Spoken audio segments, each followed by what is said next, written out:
Friends ఇంటి నుంచి బయటికి అయితే వచ్చేసాము.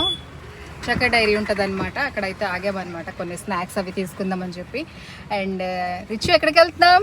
రామేశ్వరం. Going to Rameswaram. రిచు ఉన్నాడు కానీ సంపత్ లేడు, కొద్దిగా అయితే సాడ్గా ఉంది. సంపత్ లేకుంటే ఇది ఫస్ట్ ట్రిప్ అనమాట మాది. ఇదిగోండి బ్యాక్ సైడ్ అయితే సెకండ్ ట్రిప్. సాగర్ వెళ్ళాము ఒకసారి. ఇదిగోండి ఇలా బెడ్లో అయితే అరేంజ్ చేసేస్తాము ఎప్పుడులాగానే. సో ఈ కిందనన్నీ కూడా బ్లాంకెట్స్ ఇవన్నీ ఉంటాయి అన్నమాట, కంబల్స్ రగ్స్ అన్నీ వేసేసి ఇలా బెడ్ లాగా మొత్తం బరాబర్ చేస్తాం అనమాట, ఈక్వల్ చేసేస్తాము.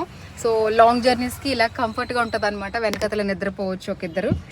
సో నాకు రిచుకి అయితే సరిపోతుంది, బెడ్ కంఫర్ట్గా ఉంటుంది. చాలా స్వెట్టింగ్ ఎక్కువ ఉంది.